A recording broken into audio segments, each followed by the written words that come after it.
a jolt and then you'll die.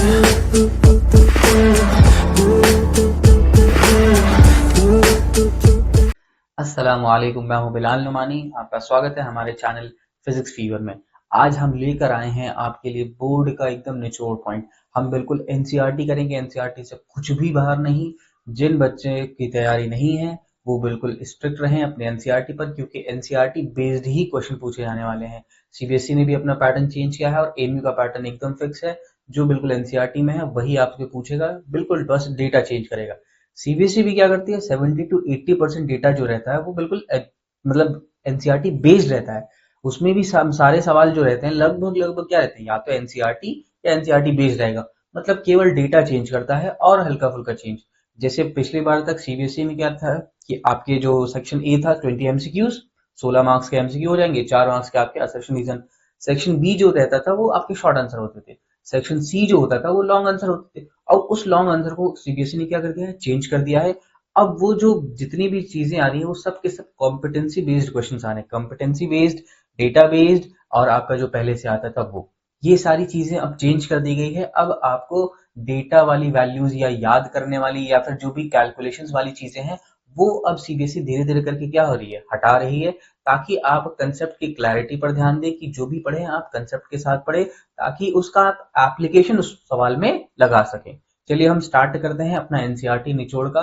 पहला chapter है that is light. ठीक है, हम एनसीईआरटी का निचोड़ देखने वाले, ठीक है, कि जो भी एनसीईआरटी में हम सब कुछ उसको देखने वाले, सब कुछ। जिसमें से सबसे पहले, इसीलिए हमने एनसीईआरटी ही पूरा करा है साथ साथ, ठीक है, एनसीईआरटी ही करा रहे हैं। जिसमें सबसे पहली चीज आपको पहले पन्ने के अंदर जो मिलेगा वो रिफ्लेक्शन के बारे में बताया है। और पुरानी चीजों में क्लास 8th में आप क्या पढ़कर आए हैं, क्लास 8th में आपने रिसेंटली में ये रिफ्लेक्शन पढ़ा होगा, रिफ्लेक्शन फ्रॉम प्लेन मिरर, तो उसी को ये कंटिन्यू करता है कि वी सी ए वैरायटी। इस पहले पूरे पैराग्राफ में आपको एज सच कोई बहुत ज्यादा इन्फॉर्मेशन नहीं दे रखी है। सिर्फ इन्फॉर्मेशन दे रखा है मिरर के बारे में और एक शैडो फॉर्मेशन के बारे में कि हाउ शैडोज फॉर्म एंड सारी चीजें क्या है। तो ये मैं ऑलरेडी एक्सप्लेन कर चुका हूँ कि शैडो कैसे फॉर्म होती है। जब किसी ऑब्जेक्ट के सामने से क्या होती है, लाइट आती है, तो लाइट जो है वो क्रॉस नहीं कर पाती है, तो उससे पीछे क्या हो जाता है, एक रीजन और एक स्पेस जहां पर आपकी कोई भी लाइट नहीं पहुंच पाती, that reason is known as shadow. Okay, फिर मैंने आपको मल्टीपल शैडोज बनाए थे। मल्टीपल शैडोज कैसे बन सकते हैं, आइदर मल्टीपल ऑब्जेक्ट हो जाए या फिर क्या हो जाए, या फिर एक ही ऑब्जेक्ट के मल्टीपल शैडोज बनते हैं। वो कैसे बनते हैं, जब मल्टीपल लाइट सोर्स होता है तब जाके आपकी क्या बनती है, मल्टीपल शैडोज। चलिए यहीं पर दे रखा है सारी चीजें कि आप देख सकते हैं कि we see a variety of objects in the world, however we are unable to see in a dark room. हम डार्क रूम में नहीं देख पाते, क्यों, क्योंकि वहां रोशनी नहीं होती, बोले तो लाइट नहीं पहुंच पाती। On lightning off the room the things near things becomes visible. What makes us visible, तो क्या विजिबल करता है, तो light. What makes us visible, तो light. Okay, during the day sunlight helps us to see the object, सीधी बात है। an object light reflects that falls on it, we are able to see it through the transparent medium as light is transmitted through it. okay, ये finally इसमें बहुत ज्यादा कोई चीजें information लायक नहीं है, हम बोर्ड के पर्सपेक्टिव से देख रहे हैं, जिसमें हम इसको अब कवर नहीं कर रहे हैं। ओके, हम बढ़ते हैं अपने अगले पेज की तरफ। अच्छा, इस पेज में यहाँ पर एक मोर टू नो के फॉर्म में दे रखा है, मोर टू नो के फॉर्म में आपको दे रखा है कि लाइट जो होता है वो पार्टिकल नेचर भी होता है और आपका वेव नेचर भी होता है। तो यहाँ आपको ना दोनों नेचर दे रखा होगा। तो अब मैंने आपको वेव नेचर और पार्टिकल नेचर के बारे में लास्ट टाइम पे वीडियो में बता चुका हूँ, जिसमें आप ये समझ लें कि इस चैप्टर में अगर आप वेव नेचर और पार्टिकल नेचर नहीं जान रहे हैं एज सच, तो बस आप इतना जान लीजिए कि light has a dual nature, particle as well as wave nature. इसको बताया गया था with the help of quantum theory. उस क्वांटम थ्योरी के बेसिस पर वो क्वांटम थ्योरी जो है बहुत सारे लोगों ने मिल कर दिया था। अब इसकी बैकग्राउंड हिस्ट्री है वो भी मैं बता चुका हूँ, खैर उसमें आपको इंडल्ज होने की जरूरत नहीं, क्योंकि इससे सवाल नहीं पूछता। लेकिन हाँ, इस पहले पन्ने से जो सवाल बनता है वो सवाल बन सकता है कि what are the properties of light. इसके बनने के चांसेस क्या हैं, बहुत कम, मतलब समझ लीजिए 0 से 5% के बीच में चांसेस हैं कि what are the properties of light या right the properties of light. ठीक है, क्योंकि ये सिर्फ ना क्लास 8th का सवाल है, दैट्स वाई इसके बनने के चांसेस क्या हैं, बहुत minimum. What are the properties of light, लेकिन आपको पता होने चाहिए कौन कौन सी प्रॉपर्टीज हैं। अगर आप प्रॉपर्टीज देखेंगे तो सबसे पहली प्रॉपर्टी आपको जो मिलेगी वो क्या मिलेगी, कि light is a form of energy, light travels in the form of waves, light is an electromagnetic wave, light एक क्या है, ट्रांसफर नेचर का है, लाइट की स्पीड होती है 3 × 10⁸ इन वैक्यूम, और लाइट जो होता है वो always travels in a straight line, light has a dual nature, ये सारी क्या हो गई, प्रॉपर्टीज हो गई। आपको इसमें से जो भी याद हो, लेट से इत्तेफाक से आया तो आप कर सकते हैं। ओके, चलिए हम बढ़ते हैं अपने अगले।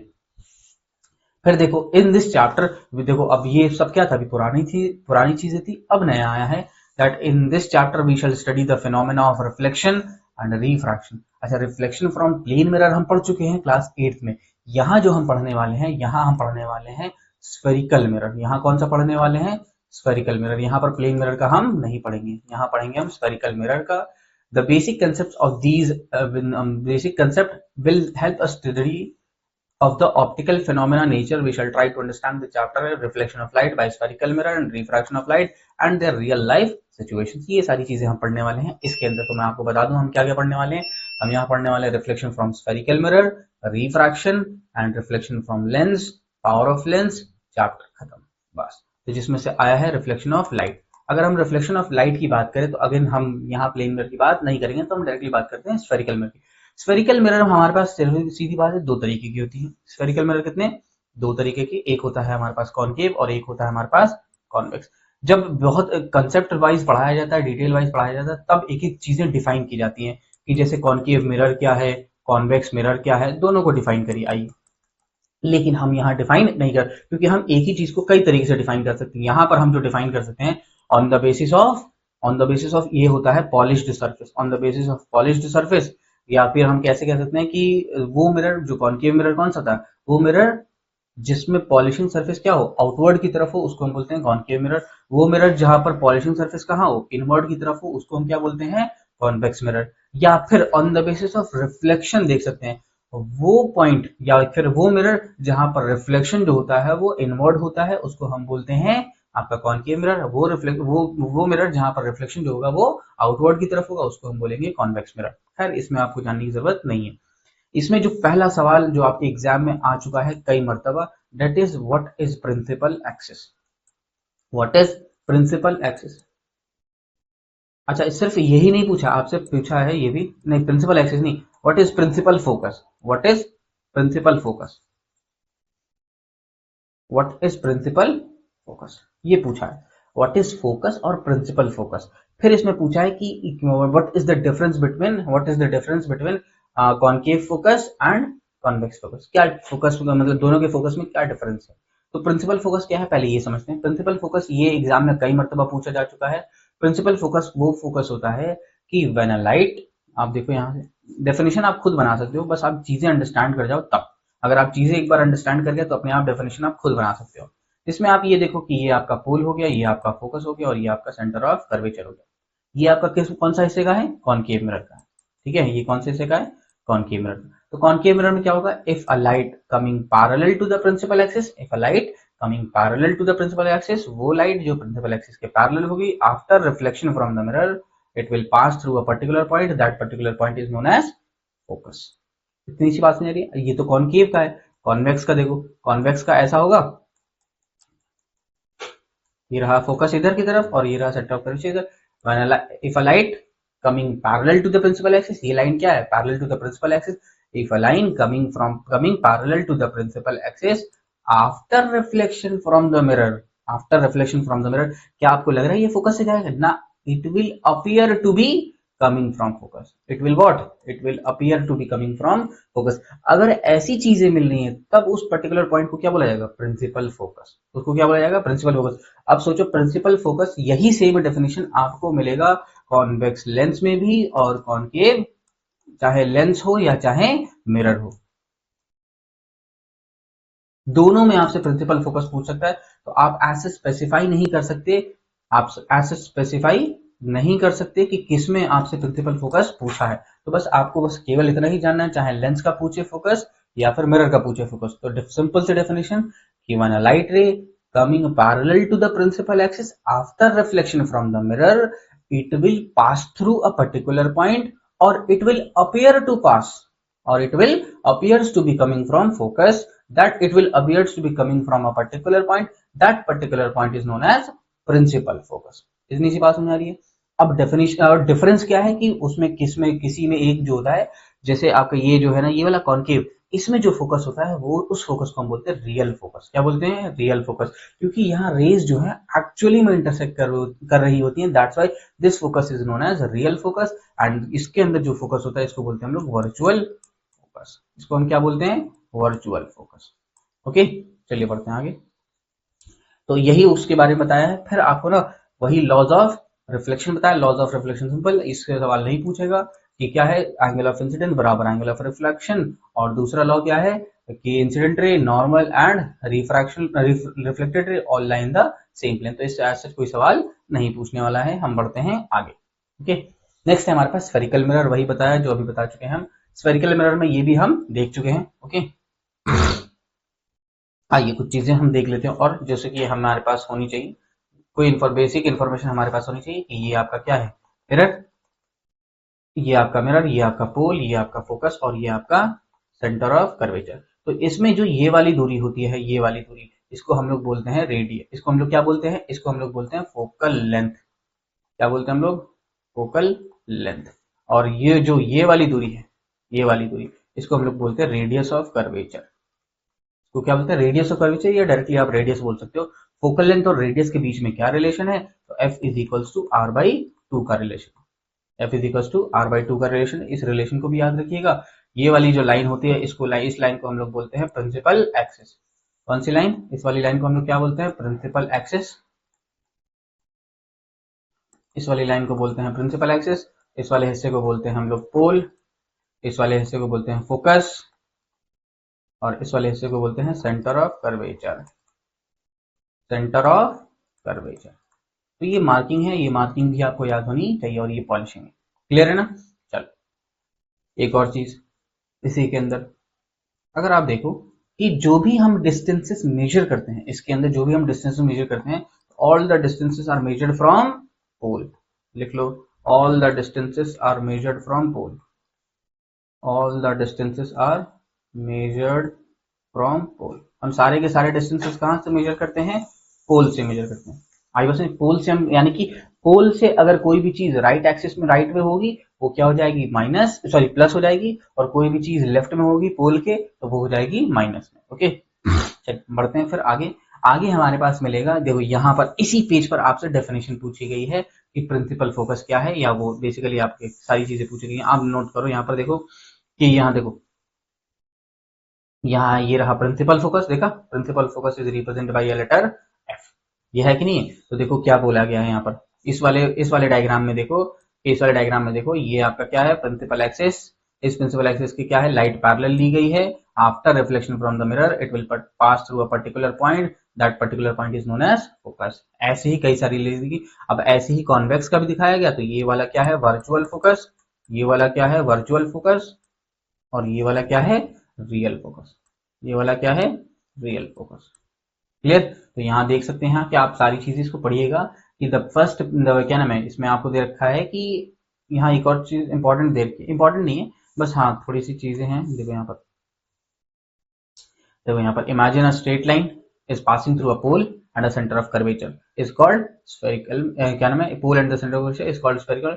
The line is called principal axis. अब यहाँ प्रिंसिपल एक्सिस की डेफिनेशन दे दी गई है। प्रिंसिपल एक्सिस क्या है? an imaginary line which passes through what? Which passes through, वो क्या नाम है? Which passes through pole and the center of curvature. That particular line is known as principal axis. Okay, चलो यहाँ आप एक यहाँ क्या है, यहाँ पर आप एक एक्टिविटी दे रखी है, दैट इज 9.2 कि आपको बोल रखा है कि कॉशन है कि do not look at the sun directly even into a mirror. कि अगर मिरर में भी आप रिफ्लेक्ट करके देखोगे तो वो बहुत ज्यादा रोशनी करती है, इसी वजह से।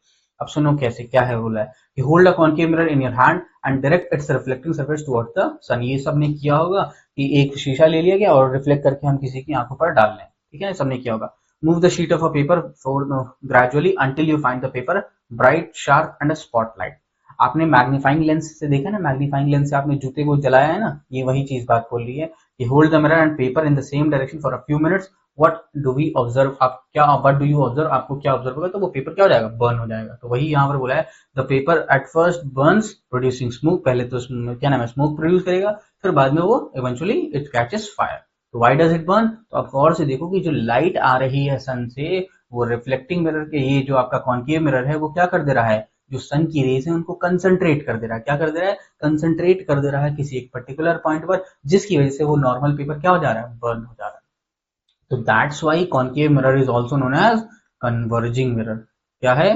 Converging mirror. अब ये आपसे एमसीक्यू में फॉर्मेट में पूछ सकता है कि which of the following is a converging mirror, which of the following is a diverging mirror, which of the following is a converging lens, which of the following is a diverging lens. इसी से ये सवाल बन गया।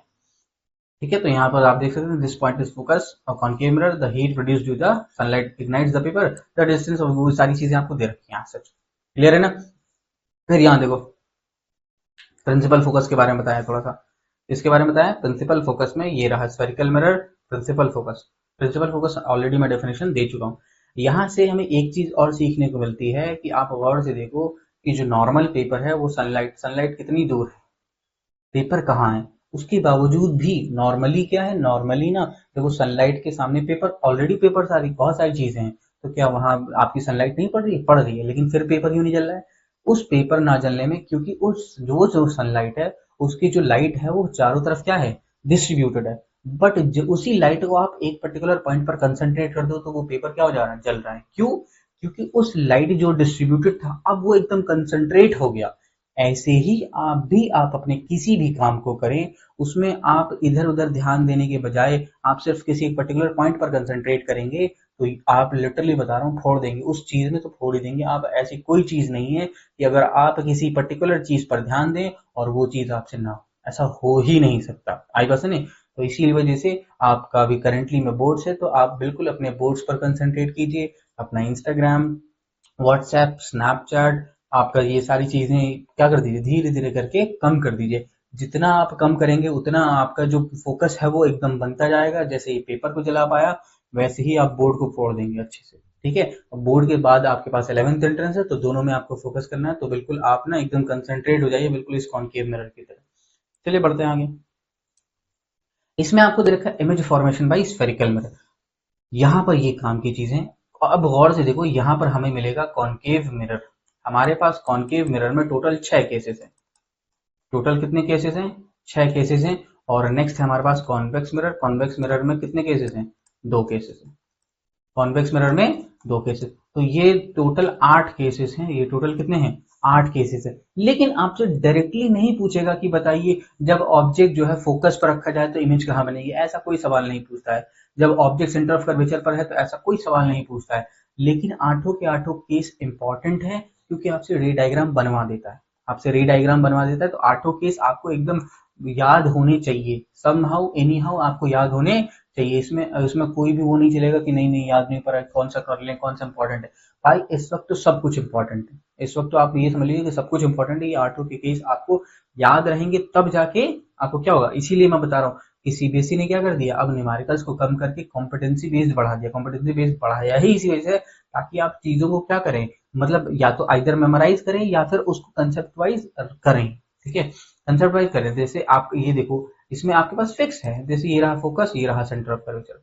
अब आप fix है इसमें, ऑब्जेक्ट को हम कहाँ प्लेस कर सकते हैं, तो ऑब्जेक्ट को प्लेस कर सकते हैं इधर ही की तरफ। तो इधर में हमारे पास टोटल 6 पॉइंट्स है। देखो पहला पॉइंट है infinity, this is the first point. Second point हो जाएगा beyond C, this is the second point. Third point हो जाएगा एट सी। फोर्थ पॉइंट हो जाएगा between C and F.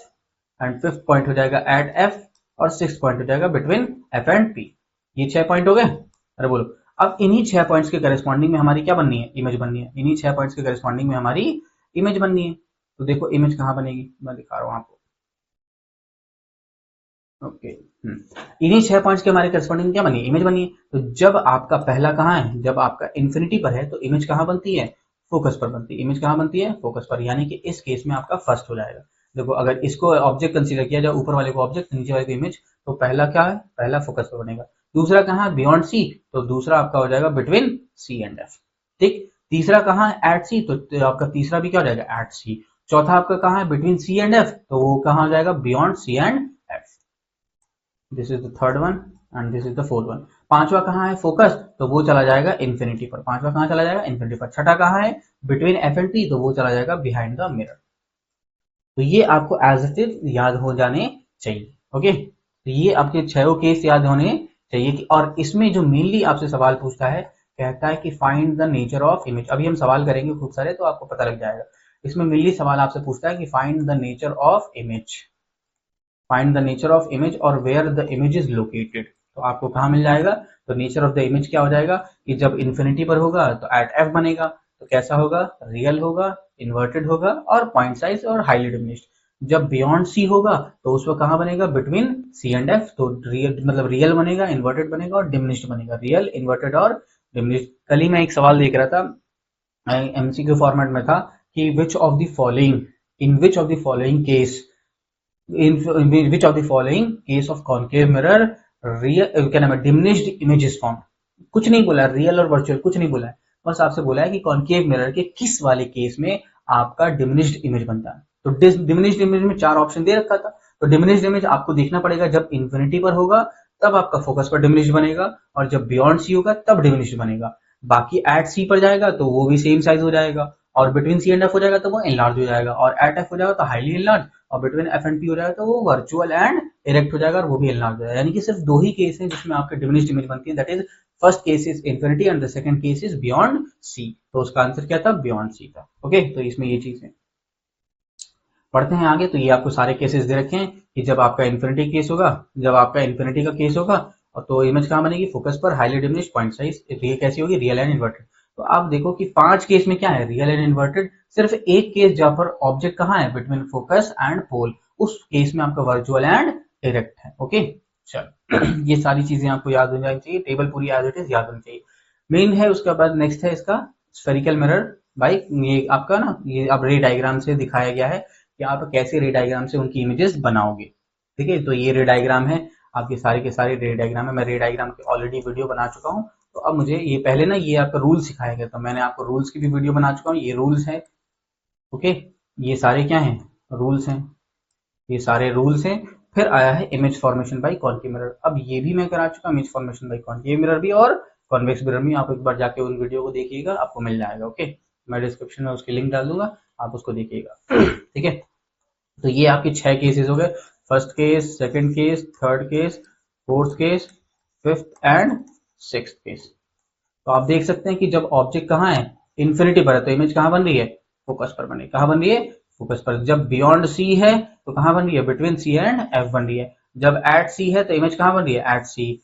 Fourth क्या है, जब बिटवीन, ऑब्जेक्ट कहाँ चला गया, बिटवीन सी एंड एफ चला गया, तो इमेज कहाँ चला गया, बियॉन्ड सी चला गया। और जब ऑब्जेक्ट एफ पर हो गया तो इमेज कहाँ चला गया, एट इन्फिनिटी। और जब सिक्स्थ क्या है, सिक्स्थ है आपका कि जब ऑब्जेक्ट कहाँ है, बिटवीन एफ एंड पी, तो इमेज कहाँ चला गया, बिहाइंड द मिरर। ठीक है, ये रे डायग्राम आपको इंपॉर्टेंट है, याद होनी चाहिए। नेक्स्ट है यूजेस। आपसे यूजेस से अभी तक सवाल नहीं पूछा है, लेकिन हाँ एमसीक्यू में पूछा है। एमसीक्यू में ये चीज पूछी है कि कहाँ कहाँ यूज होता है। तो एमसीक्यू में बेसिकली आप कॉन्केव मिरर का यूज देखोगे तो आपको कहाँ यूज होगा, डेंटिस्ट यूज करते हैं, इसमें आप देख सकते हो। हाँ, ये शेविंग कहाँ गया, concave mirrors are use in torches, search light, vehicles of headlights. ठीक है ना, ये सारी जगह पर हम इस्तेमाल करते हैं। It is use to concentrate sunlight to produce heat in solar surface. Okay, चलो नेक्स्ट है हमारे पास image formation by convex mirror. तो कॉन्वेक्स मिरर में हमारे पास सिंपल सा 2 ही है। इसके ज्यादातर पूछता है वो भी ये वाला केस, इससे ज्यादा सवाल पूछता है कॉन्वेक्स मिरर वाला, क्योंकि बच्चे ना वो जनरली वो 6 ही में उलझे रहते हैं, तो ये 2 भूल जाते हैं, उनको नहीं पता कि यही इन्हीं से बहुत ज्यादा पूछता है। सबसे ज्यादा जो पूछता है वो इससे पूछता है, और कॉन्केव मिरर के वो लास्ट वाले केस से सवाल पूछता है। किससे पूछता है, लास्ट वाले केस से पूछता है। अच्छा हाँ, मैंने अभी क्या नाम है, कल ही एक सवाल देखा था, क्या नाम है, केस बेस्ड क्वेश्चन था। केस बेस्ड क्वेश्चन में क्या था, केस बेस्ड क्वेश्चन ये था कि आपको ना एक टेबल दे रखा था, मतलब केस बेस्ड कह दो या डेटाबेस कह दो, आपको एक टेबल दे रखा था जिसमें आपको कहाँ क्या दे रखा था, आपको यू दे रखा था, आपको एफ दे रखा था, यू दे रखा था, एफ दे रखा था, और बताना था यू की वैल्यू दे रखी थी मान लो 25, फोकल लेंथ दे रखा था मान लो 15। ठीक है, आपको ऐसी जो भी, ठीक है ना, ऐसी आपको दे रखा था। तो अब आपको इसमें बताना था कि किस केस में इमेज जो है वो रियल बनेगा, किस केस में इमेज जो है वर्चुअल बनेगा। मतलब ऐसी पूरा केस बेस्ड क्वेश्चन था, तो उसमें 4 सवाल थे, ऐसे छोटे छोटे करके 4 सवाल थे। किस केस में जो है सेम साइज बनेगा इमेज, तो आपको ऐसा यहाँ से डेटा से आपको पता लग जाना चाहिए। जैसे ये 15-25 है, ऐसे ही मान लो मैं 30 दे दे रहा हूँ, ये 15 दे दे रहा हूँ। ऐसे ही मान लो ऑब्जेक्ट जो है वो आपका कहाँ रखा है, 35 पर रखा है, और ये आपका 15 है। तो देखो तीनों के केस में जो इमेज बनेगी वो अगर हम सिर्फ उसके बेसिस पर देखें तो हम बता सकते हैं आराम से। देखो कैसे, u आपका क्या है 25, फोकल लेंथ कितना है 15, फोकल लेंथ का डबल क्या होता है 30, फोकल लेंथ का डबल क्या होता है 30, यानी कि इस केस में ऑब्जेक्ट जो है वो सी और एफ के बीच में है। इस केस में ऑब्जेक्ट कहाँ है, सी और एफ के बीच में। Let me change the colour.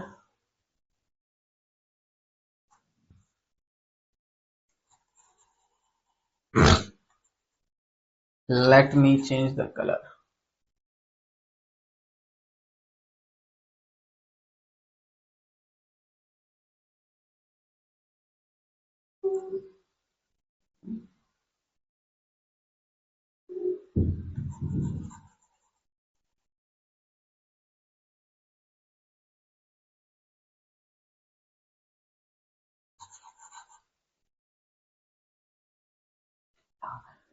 चलिए देखते हैं। Let me change the colour. अब देखते हैं इसमें हमारे पास क्या है 25 और 15। तो अब गौर से देखो, ये रहा आपका मिरर, ये आपका फोकल और ये आपका है सेंटर ऑफ कर्वेचर। तो गौर से देखो, ये वाला दूरी कितनी है 15, तो जो ये वाली दूरी होगी वो कितनी होगी 30 होगी, लेकिन ऑब्जेक्ट जो है वो यहीं पर है यानी कि 25 पर है। तो इस केस में हमारे पास क्या हो जाएगा, ऑब्जेक्ट जो है बिटवीन सी एंड एफ, तो इमेज कहां चली गई बियॉन्ड सी, यानी कि हमारा जो आंसर आएगा वो क्या हो जाएगा, तो मतलब उसका आंसर जो होगा वो 35 से ज्यादा होगा, यानी कि इस केस में जो वी होगा वो कैसा होगा, रियल एंड इन्वर्टेड होगा। कैसा होगा, रियल एंड इन्वर्टेड।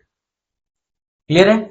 ऐसी देखो 15 और 30 क्या है, मतलब डबल पर है, मतलब फोकल सेंटर ऑफ कर्वेचर पर, तो इस केस में क्या हो जाएगा, real inverted and same size, real inverted and same size. इस केस में क्या हो जाएगा कि ऑब्जेक्ट कहां रखा है, ऑब्जेक्ट आपका 35 रखा, मतलब बियॉन्ड सी रखा है, तो इमेज कहां हो जाएगी, बिटवीन सी एंड एफ हो जाएगी। ठीक है, चलो बढ़ते हैं आगे। ये आपका वो दोनों केस दे रखा है कि जब इन्फिनिटी पर है और तो आपकी सारी चीज कहां चली जाएगी, वो देखो जब इन्फिनिटी पर होगा ऑब्जेक्ट तो इमेज कहां हो जाएगी, फोकस पर हो जाएगी। कैसी हो जाएगी, वर्चुअल एंड इरेक्ट। इसमें देखो कहां है, बिटवीन इन्फिनिटी एंड पोल दे रखा है, बिटवीन इन्फिनिटी और पोल के बीच में दे रखा है, तो इसमें इमेज कहां जाएगी, बिटवीन पी एंड एफ। कैसी हो जाएगी, diminished and virtual and erect हो जाएगी। ठीक है, आओ नेक्स्ट करते हैं हम कुछ और चीजें। Uses of convex mirror. यहाँ देखा है, you see a full length of image of a tall building, tree और इन अ कॉन्वेक्स मिरर। आप किसी भी कंप्लीट इमेज देख सकते हैं, full length of the image देख सकते हैं, किसके अंदर, कॉन्वेक्स मिरर के अंदर देख सकते हैं। ओके, इसमें आप देख सकते हैं कहाँ इसका एप्लीकेशन क्या है, रियर व्यू मिरर हो गया। ठीक है, स्ट्रीट लाइट्स के अंदर यूज होता है, ट्रैफिक लाइट्स के अंदर होता है। Okay, safe driving, convex mirrors are use as always given erect image. तो ये कुछ आपके क्या है, सीसीटीवी कैमरा के अंदर यूज होता है। ये आपके ना कुछ एप्लीकेशन, सीसीटीवी कैमरा हो गया, आपका क्या हो गया, ये आपके रियर व्यू मिरर हो गया, और आपके ट्रैफिक लाइट्स हो गए, इन सारी जगहों पर क्या होता है, इस्तेमाल होता है। देखो यहाँ पर क्वेश्चन पहला कि define the principal focus. I have already defined it कि प्रिंसिपल फोकस क्या है, कि when a light coming parallel to the principal axis after reflection from the mirror, after reflection from the mirror, it will pass through a particular point or appears to be coming from that point. That particular point is known as focus. Next है spherical mirror, आपका radius of curvature देखा 20, तो focal length क्या हो जाएगा, तो हम जानते हैं F is equal to R by two, F is equal to R by two. तो यहाँ पर क्या 20/2 दैट इज 10, क्या हो जाएगा 10। अगला क्या है, name a mirror that can give an erect and enlarge image. Erect भी देता है और इनलार्ज इमेज देता है। तो कॉन्वेक्स मिरर आपका हमेशा क्या देगा, शॉर्ट इमेज देगा, बोले तो वर्चुअल एंड डिमिनिश्ड इमेज देगा, वर्चुअल, इरेक्ट एंड डिमिनिश्ड। लेकिन यहाँ क्या पूछा, इनलार्ज, तो इस पर्टिकुलर केस में हो जाएगा कि ऑब्जेक्ट जो होता है जब फोकस और पोल के बीच में होता है कॉनकेव मिरर के, तब आपकी इमेज कहाँ बनती है, यहाँ बनती है बिहाइंड द मिरर, वो भी इरेक्ट एंड मैग्नीफाइड बनती है। तो इसका क्या हो जाएगा आंसर, कि नेम अ मिरर, तो कौन सा मिरर हो जाएगा, कॉनकेव। नेक्स्ट है, why do we prefer a convex mirror as a rear view mirror in vehicles. हम रियर व्यू मिरर में, व्हीकल मतलब व्हीकल्स के अंदर रियर व्यू मिरर में ही हम क्यों यूज करते हैं, क्यों, क्योंकि रियर व्यू मिरर जो होता है वो वाइड रेंज ऑफ व्यू देता है। क्या देता है, वाइड रेंज ऑफ व्यू देता है, जिसकी वजह से हम एक्सीडेंट से बच सकते हैं। That's why convex mirror is used as a rear view mirror. Next है हमारे पास साइन कन्वेंशन, ये मैं ऑलरेडी बता चुका हूं, तो इसके बारे में हम बात नहीं करते। ये वही है। नेक्स्ट है mirror formula and magnification. Next है हमारे पास mirror formula, simple 1/f is equal to 1/b plus 1/u। और मैग्निफिकेशन का हमारे पास सिंपल से दो ही फॉर्मूले हैं, दैट इज -v/u और hi/h। इन्हीं का हमें पूरा यूज करना है और यूज करके सारी चीजें क्या करनी है, निकालनी है। ठीक है, अब देखो यहाँ पर इसमें जो आपका कॉनकेव आएगा, इसमें जो आपका कॉनकेव आएगा, यू जो रहता है ऑलवेज माइनस में रहता है हमेशा। यू किस में रहेगा, माइनस में, फोकल लेंथ कैसा रहेगा, वो भी हमेशा माइनस में। जो v होगा वो क्या होगा, 5 केस में माइनस होगा, सिर्फ एक केस में नेगेटिव इन 5 केसेस। जब आपका सारे केसेस में क्या होगा, नेगेटिव होगा। ओनली केस पॉजिटिव होगा सिर्फ व्हेन ऑब्जेक्ट इज, जब ऑब्जेक्ट कहाँ हो, when object is in between f and p। जब ऑब्जेक्ट जो है f और p के बीच में होगा तब आपका फोकल, जब तब आपकी इमेज डिस्टेंस कैसी हो जाएगी, प्लस हो जाएगी, क्योंकि वो बिहाइंड द मिरर चली जाती है। नेक्स्ट है कॉन्वेक्स। अगर कॉन्वेक्स का आप देखो, कॉन्वेक्स का सिंपल u जो होता है वो होता है माइनस, u दोनों में माइनस रहता है ऑलवेज। इसमें जो f रहता है वो होता है प्लस, और v जो होता है वो होता है माइनस। ठीक है, v जो क्या होता है वो क्या होता है, माइनस। ठीक है, और इसके अंदर जो मिरर फॉर्मूला के अंदर जो वैल्यूज पुट करनी होती है, put the values with sign, put the values with sign. Sign के साथ आप इस वैल्यूज को क्या करें, यहाँ पर पटके, तब आपको चीजें मिल जाएंगी। नेक्स्ट है मैग्निफिकेशन, वही बताया है। ओके, नेक्स्ट आइए सवाल करते हैं। एक को दे रखा है कि कॉन्वेक्स मिरर है, तो वो कौन सा बोला है, कॉन्वेक्स मिरर। तो कॉन्वेक्स मिरर में तो हम u v और f उसी के अकॉर्डिंग लेंगे। Rear view mirror has a radius of curvature 3। अगर आपको क्या गिवन है, रेडियस ऑफ कर्वेचर है 3, तो आपको रेडियस से तो कोई मतलब ही नहीं, आपको फोकल लेंथ से मतलब है। तो फोकल लेंथ क्या हो जाएगा, 3/2। बहुत बढ़िया, प्लस 3/2 माइनस 3/2, तो प्लस 3/2 क्यों, क्योंकि कॉन्वेक्स मिरर है, that's why. If a bus is located at a distance of 5 metre from the mirror, तो u क्या हो जाएगा, +5 -5, तो u हो जाएगा -5। फिर आपसे पूछा है find the position and nature of the image, तो देखो f आपसे पूछा है, नहीं आपसे क्या पूछा, find the position of the image.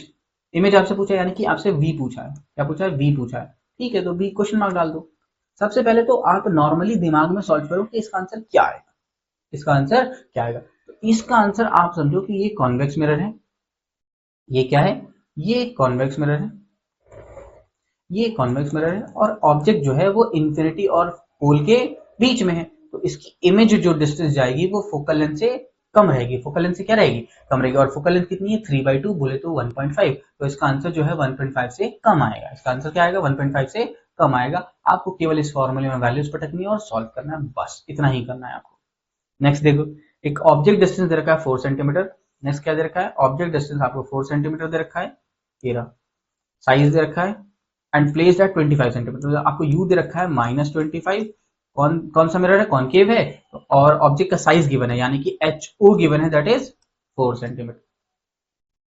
Focal length दे रखा है 15, तो फोकल लेंथ +15 -15, फोकल लेंथ हो जाएगा -15। क्यों -15, क्योंकि आपका कॉनकेव मिरर है।